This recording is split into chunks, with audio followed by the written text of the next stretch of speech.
നീയാണ് തൃശ്ശൂലിന് എന്തുകൊണ്ട് എന്നോട് പറയാഞ്ഞത്? പെട്ടെന്ന് തിരിച്ചു വരാന്ന് പറഞ്ഞിട്ട് പോയിട്ട് തിരിച്ചു വരുന്നത് ഈ രൂപത്തിലായിരിക്കുമെന്ന് എന്തുകൊണ്ട് എന്നോട് പറഞ്ഞില്ല തൃശ്ശൂൽ? നിനക്ക് വേണ്ടി ഞാൻ എത്ര ദിവസമായി കാത്തിരിക്കുന്നെന്നറിയോ?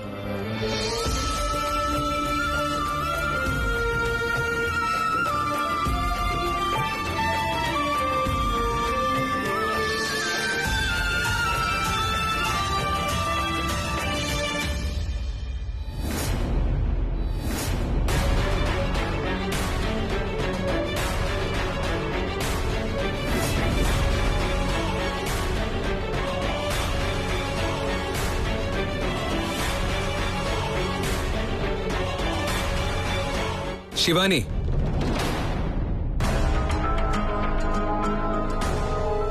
എന്തുപറ്റി? എന്തിനാ ഇപ്പൊ വന്നത്? അത് എന്തോ ആലോചിച്ചോണ്ട് ഇങ്ങോട്ടേക്ക് നടന്നോന്ന് മാത്രം.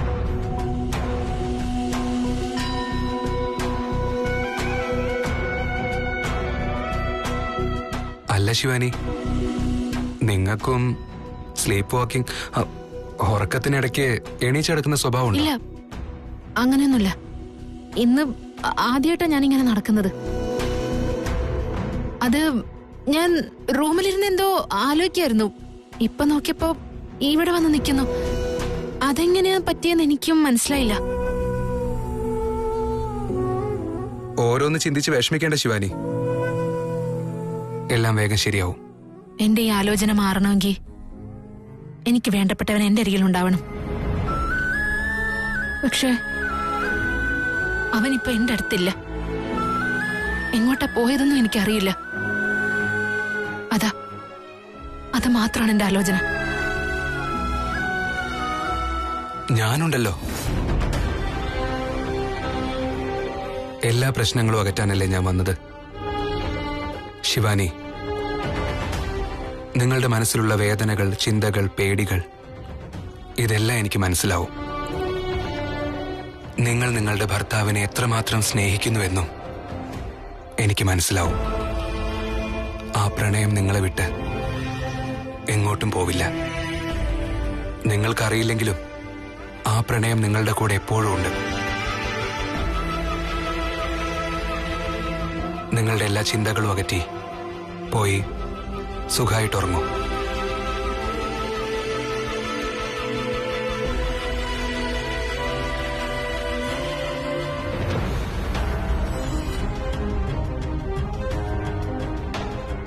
ഈ ശിവാനിക്ക് ഇതെന്തു പറ്റി? എന്തിനാണ് ഈ നേരത്ത് വന്നത്? ഇനി അവൾക്കെങ്ങാനും ഞാനാണ് തൃശ്ശൂലെന്ന് മനസ്സിലായോ? അല്ലെങ്കിൽ അവൾക്ക് വേറെന്തെങ്കിലും പ്രശ്നങ്ങളുണ്ടായി കാണുവോ? ഇവൻ ആരാണെന്ന് മനസ്സിലാവുന്നില്ല. എന്തിനായിരിക്കും വന്നത്? അവന്റെ ഉദ്ദേശം എന്താണ്? മാത്രമല്ല, അവൻ ഈ വീട്ടിലെ കാര്യങ്ങളെല്ലാം അറിയുകയും ചെയ്യാം. എങ്ങനെ അറിഞ്ഞു? ഇനി വീട്ടിലുള്ളവർ പറഞ്ഞതായിരിക്കോ? അതോ പുറത്തുള്ള ആരെങ്കിലും ഈ വീട്ടിലെ കാര്യങ്ങൾ അവനോട് പറഞ്ഞതായിരിക്കോ? വീട്ടുകാരറിയാത്ത പല കാര്യങ്ങളും, എന്റെ കൂട്ടുകാർ മരിച്ച കാര്യങ്ങളടക്കം ഇവനറിയാം. ഇവൻ ശരിക്കും പോലീസാണോ? പക്ഷേങ്കിൽ ഈ വന്നിരിക്കുന്നവൻ ഒറിജിനൽ ആണോ ഡ്യൂപ്ലിക്കേറ്റ് ആണെന്ന് എങ്ങനെ തിരിച്ചറിയാൻ പറ്റും? മാത്രമല്ല, അവൻ ഡ്യൂപ്ലിക്കേറ്റ് ആണെന്ന് പ്രൂവ് ചെയ്യാൻ എനിക്ക് പറ്റുന്നില്ല. എന്താ ഇനി ചെയ്യാ? യെസ്, മുള്ളിനെ മുള്ളുകൊണ്ട് തന്നെ എടുക്കാം. അവന്റെ ഡിപ്പാർട്ട്മെന്റിലുള്ള ആരെങ്കിലും വിളിക്കാം. പക്ഷെ എന്റെ നമ്പറിൽ നിന്ന് വിളിച്ചാൽ ശരിയാവില്ല. ദിഗ്വിജയന്റെ നമ്പറിൽ നിന്ന് തന്നെ വിളിക്കാം.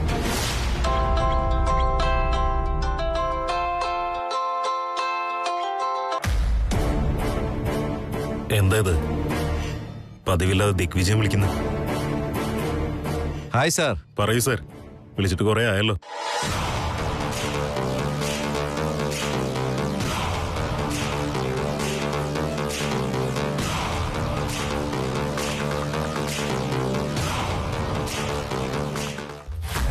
ഞാൻ രൂപം മാറി ഈ വീട്ടിലേക്ക് വന്നതുകൊണ്ട് ഞാൻ ആരാണെന്ന് അവർക്ക് മനസ്സിലാവുന്നില്ല.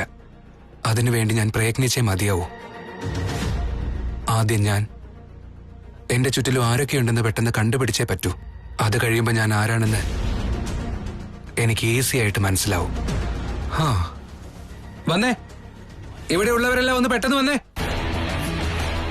ഹലോ, എല്ലാരും വേഗം വന്നേ.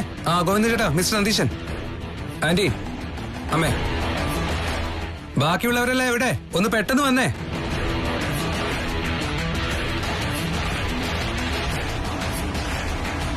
എന്താ കാര്യം? പറയാമല്ലോ മിസ്റ്റർ ധനഞ്ജയ്. ഞാൻ ഈ വീട്ടിൽ വന്നത് ഈ വീട്ടിലുണ്ടായ നിഗൂഢ സംഭവങ്ങൾ അന്വേഷിക്കാൻ വേണ്ടിയാണ്. എന്റെ അന്വേഷണം ആരംഭിച്ചു കഴിഞ്ഞു. ചില കാര്യങ്ങളൊക്കെ നിങ്ങൾ തന്നെ പറഞ്ഞു. പിന്നെ കുറെ കാര്യങ്ങള് ഞാൻ തന്നെ കണ്ടുപിടിച്ചു. അതെല്ലാം ഞാൻ പോലീസ് ഡിപ്പാർട്ട്മെന്റിൽ അപ്ഡേറ്റ് ചെയ്തിട്ടുണ്ട്. അവരതെല്ലാം വിശദമായി പരിശോധിച്ച ശേഷം കുറച്ച് കാര്യങ്ങൾ കൂടി അന്വേഷിക്കാൻ പറഞ്ഞിട്ടുണ്ട്. അതുപ്രകാരം നിങ്ങൾ രണ്ടാളും ഗുജറാത്തുകാരും അല്ല, ആൻഡ് യു, നിങ്ങൾ ചണ്ഡീഗഡുകാരനും അല്ല. നിങ്ങള് എന്തായിരുന്നു എന്നോട് പറഞ്ഞത്? ഇവർക്ക് ഡയമണ്ട് കടയുണ്ടെന്നല്ലേ? ആൻഡ് നിങ്ങൾ പറഞ്ഞു നിങ്ങൾക്ക് സ്വർണ്ണക്കടയുണ്ടെന്ന്. പക്ഷെ സത്യം എന്തെന്നാ, ഇവർക്ക് സ്വർണ്ണക്കടയുമില്ല, ഇവർക്ക് ഒരു ഡയമണ്ട് കടയുമില്ല. എല്ലാം വെറും ഷൂ.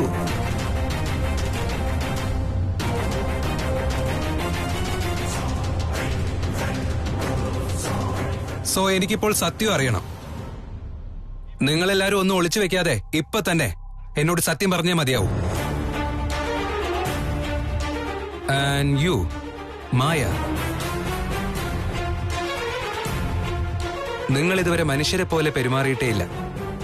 ആൻഡ് നിങ്ങൾ ഏത് നാട്ടുകാരിയാണെന്നും പറഞ്ഞിട്ടില്ല. ബട്ട് ഞാനത് കണ്ടുപിടിക്കും. നിങ്ങളുടെ പിറകിൽ ഒരു നിഗൂഢതയുണ്ട്. അതും ഞാൻ കണ്ടുപിടിച്ചിരിക്കും.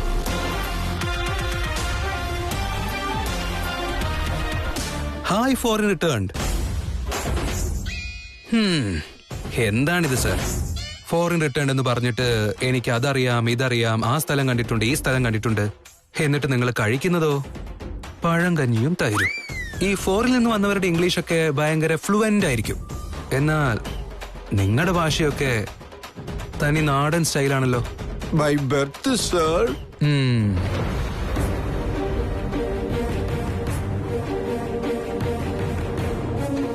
ആൻഡ് യു,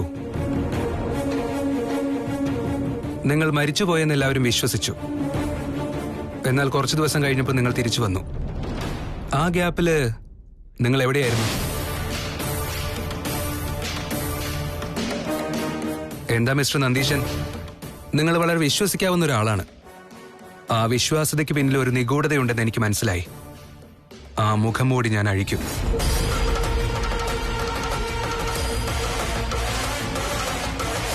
സോ നിങ്ങൾ ആരും ഉത്തരം തരില്ല. എന്നാൽ എനിക്ക് സത്യം അറിഞ്ഞേ മതിയാവൂ. നിങ്ങൾ എന്നിൽ നിന്ന് എന്തൊക്കെ സത്യങ്ങൾ മറച്ചു വെച്ചിട്ടുണ്ടോ ആ സത്യങ്ങളൊക്കെ എനിക്ക് അറിഞ്ഞേ മതിയാവൂ.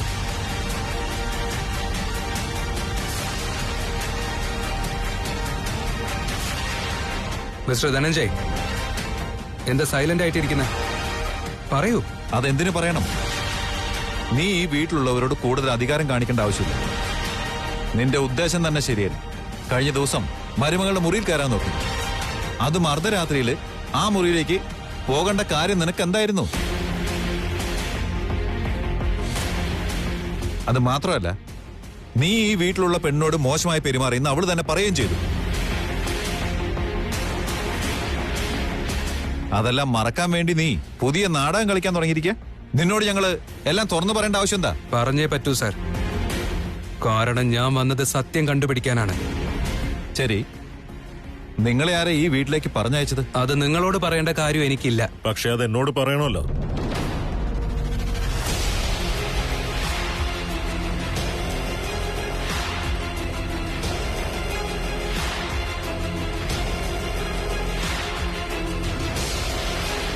Hello sir, I am Dhananjay, ദിഗ്വിജയന്റെ brother. I am Vinay Shetty, DIG of police.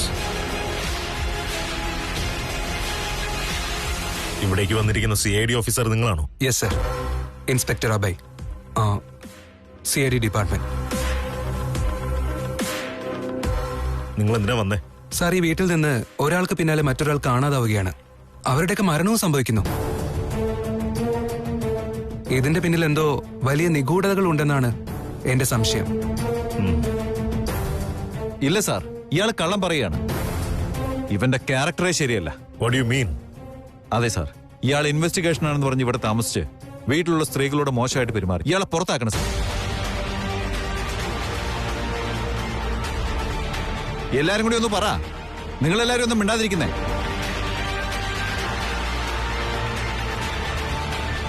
പറ മോളെ ശിവാനി, നീയെങ്കിലും എല്ലാം ഒന്ന് തുറന്നു പറ.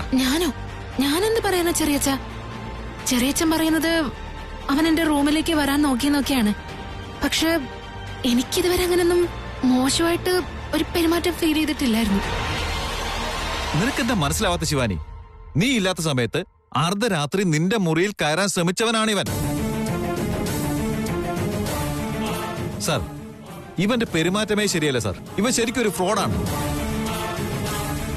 ദയവ് ചെയ്ത് ഈ വീട്ടിൽ നിന്ന് വിളിച്ചോണ്ട് പോകും. അല്ലെങ്കിൽ തന്നെ ഒരു പോലീസ് ഓഫീസർ എന്തിനാ വീട്ടിൽ തങ്ങുന്നേ?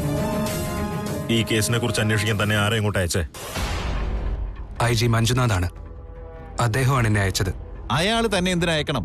ആരാ കംപ്ലൈന്റ് ചെയ്തേ? ഞങ്ങൾ ആരും ഇവിടുന്ന് കംപ്ലൈന്റ് ചെയ്തില്ല.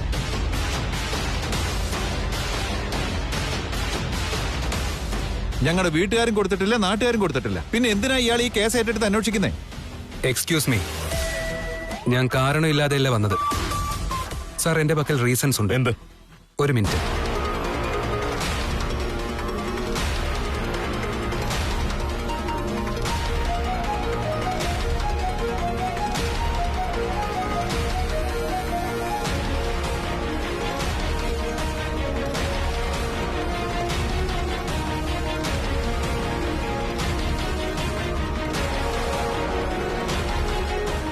ഇതാരുടെ കഥ? നിങ്ങളുടെ ബ്രദർ ദിഗ്വിജയ്.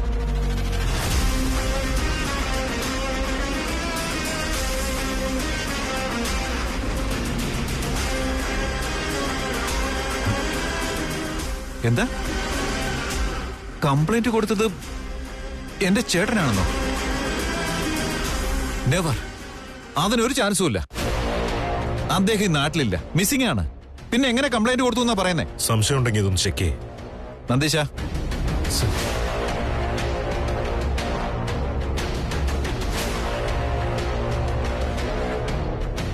അതെ, ഇത് മുതലാളിയുടെ കൈയക്ഷരം തന്നെയാ. അദ്ദേഹത്തിന്റെ സിഗ്നേച്ചർ അത്. ഉറപ്പായിട്ടും ഇതെന്റെ ജ്യേഷ്ഠൻ കൊടുക്കാൻ യാതൊരു സാധ്യതയില്ല. ഇവൻ എന്തോ കള്ളത്തരം പറയാ. ചേട്ടൻ എവിടെയാണ്, എന്ത് ചെയ്യുന്നു എന്ന് ആർക്കും അറിയില്ല. ഇത്ര ഉറപ്പായിട്ട് നിങ്ങൾക്ക് എങ്ങനെയാ പറയാൻ പറ്റുന്നേ? ദിഗ്വിജയ് നിങ്ങളാണെന്ന രീതിയിലാണല്ലോ സംസാരിക്കുന്നത്.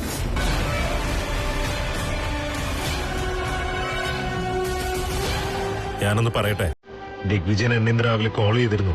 വീട്ടിലേക്ക് ഏതോ ഒരു പോലീസ് ഓഫീസർ വന്നിട്ടുണ്ടോ എന്ന് അന്വേഷിക്കണമെന്ന് പറഞ്ഞു.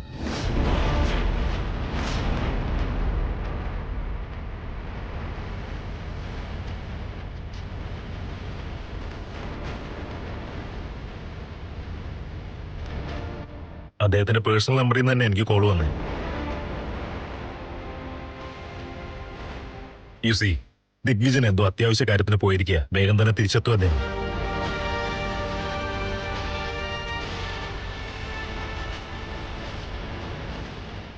Mister Abe, sir. നിങ്ങൾക്ക് എന്തെങ്കിലും ആവശ്യമോ സഹായമോ വേണമെന്നുണ്ടെങ്കിൽ എന്നെ ഒന്ന് കോൾ ചെയ്താൽ മതി. ശരി സർ. എന്ന് ഞാൻ വരട്ടെ. സർ, അച്ഛൻ എങ്ങനെ ഫോൺ വിളിക്കാനാണ്? എന്താ ദിഗ്വിജയ് ഇവിടെ സംഭവിക്കുന്നത്? എന്ത് സംഭവിക്കുന്നു? അഭയ് ഈ വീട്ടിലേക്ക് വന്നത് ദിഗ്വിജയ് കൊടുത്ത കംപ്ലൈന്റ് കാരണമാണെന്ന് പറയുമ്പോ ആ കംപ്ലൈന്റ് നീയല്ലേ കൊടുത്തത്? എന്നിട്ട് അതിനെപ്പറ്റി ചോദിക്കുമ്പോ ഒന്നും അറിയില്ലെന്നും പറഞ്ഞ് നാടകം കളിക്കുന്നു. നിന്റെ ഉദ്ദേശം എന്താണ് ദിഗ്വിജയ? നിങ്ങളൊന്നും അല്പം മിണ്ടാതിരിക്കാമോ? ഇതിപ്പോ എല്ലാം എന്റെ തെറ്റ് പോലെയാണല്ലോ സംസാരിക്കുന്നത്. ഞാൻ തന്നെ ഇങ്ങനെ ഒരു കംപ്ലൈന്റ് കൊടുത്തിട്ട് അവനെ ഇങ്ങോട്ട് ക്ഷണിച്ചിരുന്നെങ്കിൽ ഇവൻ ഒരു ശല്യമാണെന്ന് പറഞ്ഞ് പിന്നെ ഞാൻ ഇതിന് പോലീസിനെ വിളിക്കണം. നീ പറയുന്നത് ചിലപ്പോ ശരിയായിരിക്കാം, പക്ഷേ നിന്റെ കൈയക്ഷരമുള്ള, നിന്റെ സിഗ്നേച്ചറുള്ള ആ കത്ത് ഇന്നലെ കയറി വന്നവന്റെ കയ്യിൽ കിട്ടാനുള്ള സാധ്യത എങ്ങനെയാണ്? അത് തന്നെ അതെങ്ങനെ സംഭവിച്ചു എന്ന് എനിക്കും തീരെ മനസ്സിലാവുന്നില്ല. എന്തോ ഗെയിം പ്ലാൻ നടക്കുന്നുണ്ട്. എന്റെ കള്ള സിഗ്നേച്ചർ ഉപയോഗിച്ച് അവൻ ഈ വീട്ടിലേക്ക് വന്നിരിക്കുകയാണ്. അതുപയോഗിച്ച് അവനിപ്പോ എല്ലാവരോടും സംസാരിച്ച് അവരുടെ മനസ്സ് മാറ്റാൻ ശ്രമിക്കുക. പൊട്ടന്മാരെ പോലെ സംസാരിക്കാതിരിക്കൂ ദിഗ്വിജയ. അവൻ കള്ളം പറഞ്ഞാണ് ഈ വീട്ടിലേക്ക് വന്നതെന്ന് പറയുമ്പോ അവന് കിട്ടുന്ന ലാഭം എന്തായിരിക്കും? അതെ, അത് തന്നെയാണ് എനിക്കുള്ള ഡൗട്ട്. ഒന്നെങ്കിൽ എന്റെ പേരിൽ മറ്റാരോ കംപ്ലൈന്റ് കൊടുത്തു, മറിച്ചാണെങ്കിൽ ഇവിടെ വന്നിരിക്കുന്ന ഇവന് മറ്റെന്തോ ദുരുദ്ദേശമുണ്ട്. എങ്കിൽ പിന്നെ നിന്റെ പേരിൽ കംപ്ലൈന്റ് കൊടുത്തത് ആരായിരിക്കും? ആരോ കംപ്ലൈന്റ് കൊടുത്ത് അവനെ ഇങ്ങോട്ട് പറഞ്ഞയച്ചതാ.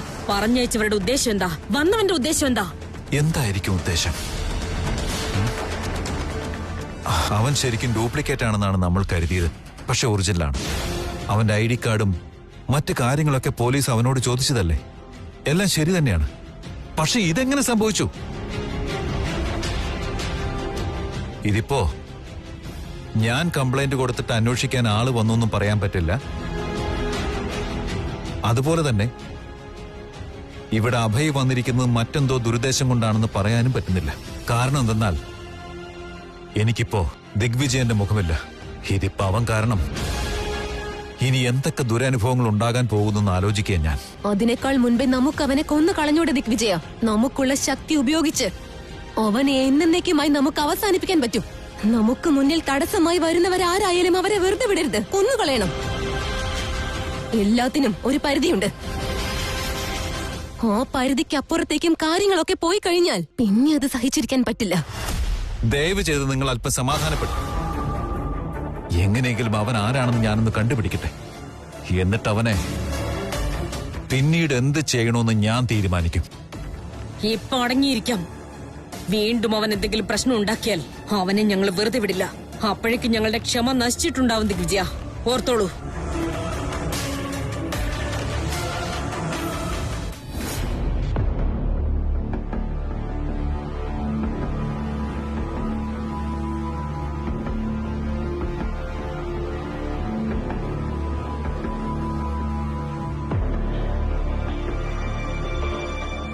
എന്തിനാണ് സാർ ഇങ്ങനെ ചെയ്തത്?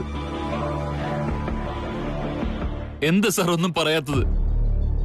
ഞങ്ങളുടെ മുതലാളിയാണ് നിങ്ങളെ പറഞ്ഞു വെച്ചെന്ന് എന്താ സാർ പറയാഞ്ഞത്? എന്റെ മുതലാളി എവിടെയാ? എങ്ങനെയാ ജീവിക്കുന്നേ? എന്ത് ചെയ്യുന്നു? ഞാൻ നിങ്ങളുടെ കാല് പിടിക്കാം, എനിക്കൊന്നും പറഞ്ഞതാ. അച്ഛാ, സാർ സാർ എന്തായി കാണിക്കുന്നേ? ഞാൻ നിങ്ങളുടെ മകനാണ്.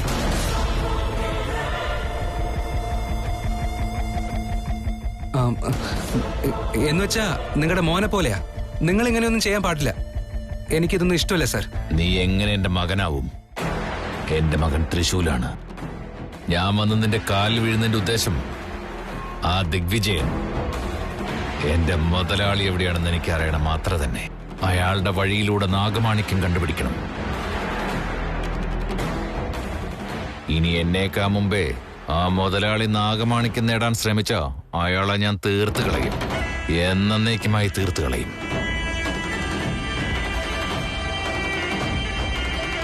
എന്താ സാർ, എന്താ സാറൊന്നും മിണ്ടാത്തത്?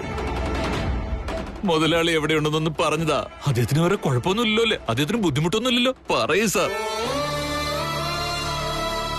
മുതലാളി എന്ത് കാര്യത്തിന് ഇവിടുന്ന് പോയാലും എന്നോട് പറയാതെ എന്നെ ഒഴിവാക്കിയിട്ട് പോവാറേ ഇല്ലായിരുന്നു.